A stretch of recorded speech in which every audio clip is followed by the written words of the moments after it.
Alright, let's jump right into this week's sound. So for oscillator A, I've got analog BD sine going, which you can find under analog BD sine. I've set the wavetable position to about 98. If you set it to 1, it's a very clean, pure sine wave.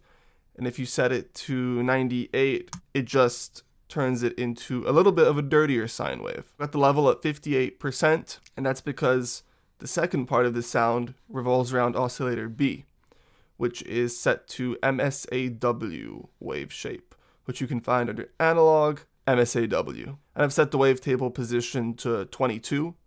Again, this is a cool wavetable. If you go all the way, it actually turns into this bizarre looking sine wave.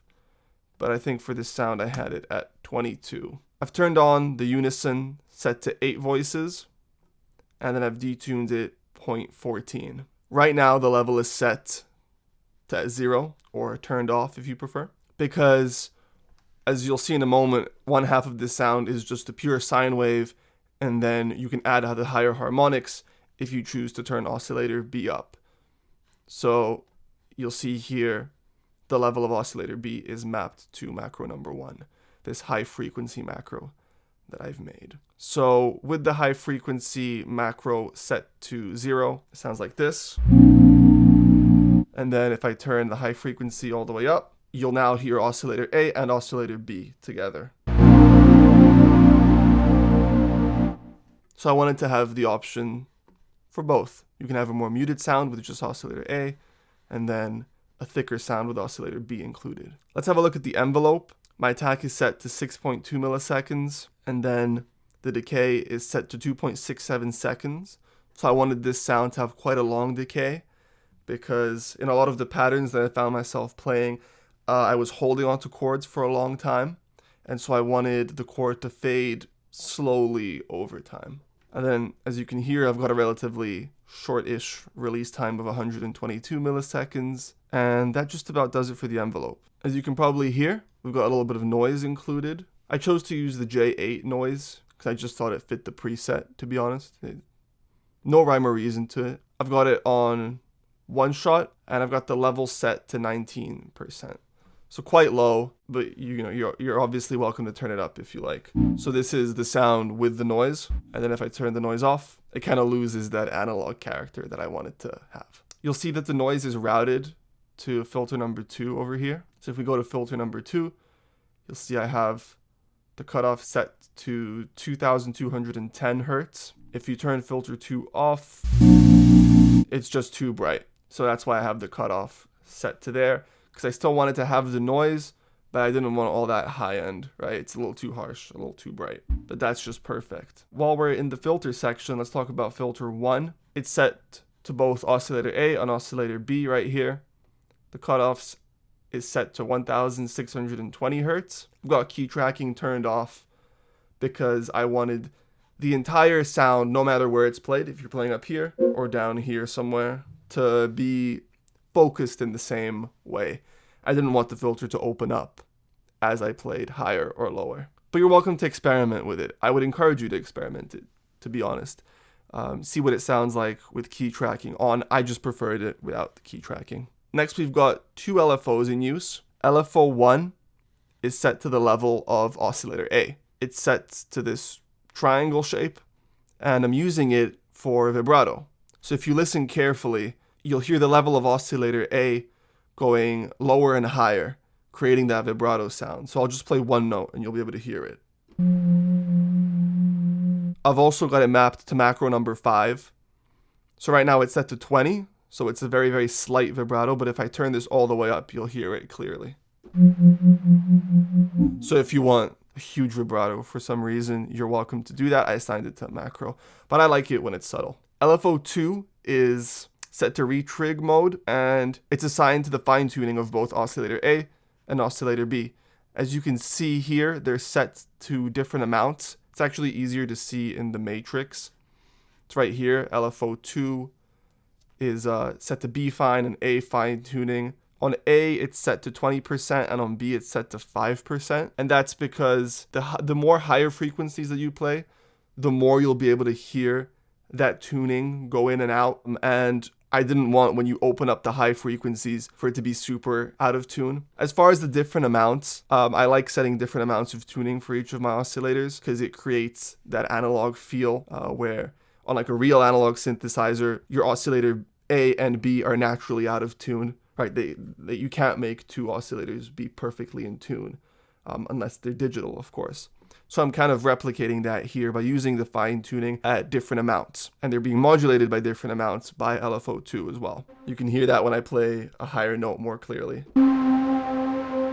That's giving you that beating pitch variation. And I've set it to sine wave just because I wanted that smooth pitch transition. And for the rate, it's at 2.3 hertz right now. That sounded good to me when I was playing my different patterns. But if you want it to do the pitch variations faster, you can obviously turn this up and turn it down if you want it slower. Let's have a look at the macro knobs. This high frequency knob controls the level of oscillator B to obviously bring in that oscillator. And it also controls the level of the noise. So as I turn this up, not only does the level of oscillator B get turned up, but the noise gets turned up as well. And that's because as you introduce more high frequencies, the high frequencies of the noise actually get harder to hear. So with more higher frequencies, I wanted slightly more noise. So that's a small detail that you should definitely pay attention to if you're recreating this sound. Oscillator 2 is what I call a washout. So it sounds like this with it turned all the way down. And if I turn it all the way up.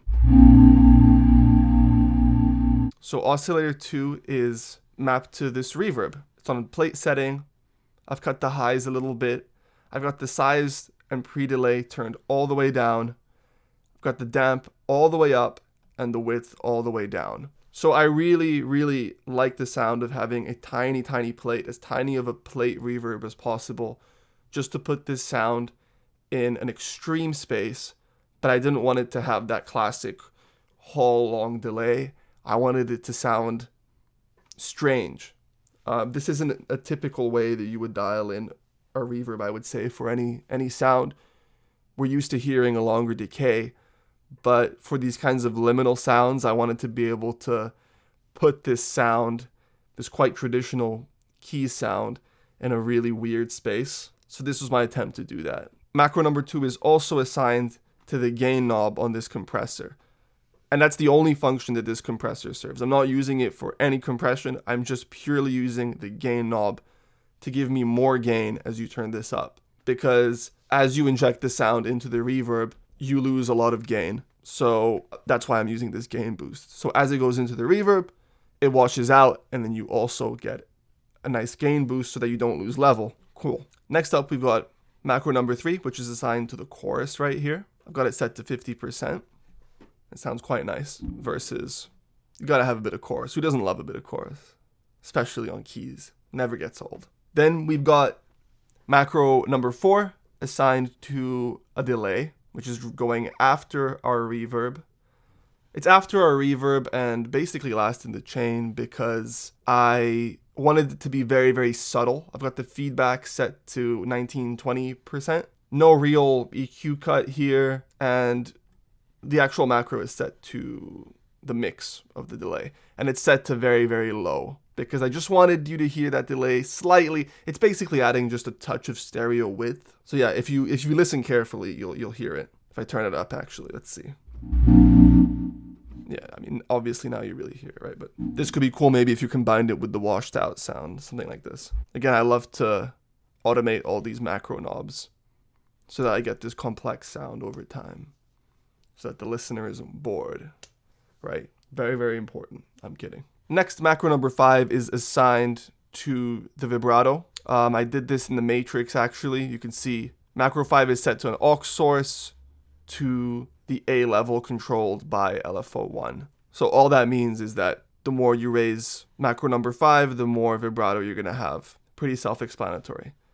Again, if you're confused at all, you can just copy this, right? Set the source to LFO1, destination A level, aux source macro number 5, and make sure that the polarity is set both ways because you want the volume to duck and boost. Macro number 6 is set to a flanger. It's turned off because by default I didn't want it, but if I turn it up, you'll be able to hear it. But I just have it turned down by default. Macro number 7 is set to the dimension knob on this hyper dimension. I'm not using the hyper at all. I'm just using the dimension for a little bit more width. I wouldn't really say it's necessary, but I like the way it sounded, so I left it in. And if you want it to be super wide, you can turn it up. You could maybe use that in conjunction with like the washout and delay. That's kind of a cool sound. By default, it's set to around 20%, a reasonable amount. And finally, we've got the filter that's set. This filter is just mapped to the cutoff of filter number 1. So as you turn it up, you'll hear more of the high end if the high frequency is engaged. If it's not, it won't matter because it's just a sine wave. So if macro number 1 isn't turned up in this case and you turn the filter up, your sound isn't going to change. You need to have the high frequency turned up. So this is what it's like with the high frequency and the filter set to 0. And then now we can turn up that filter.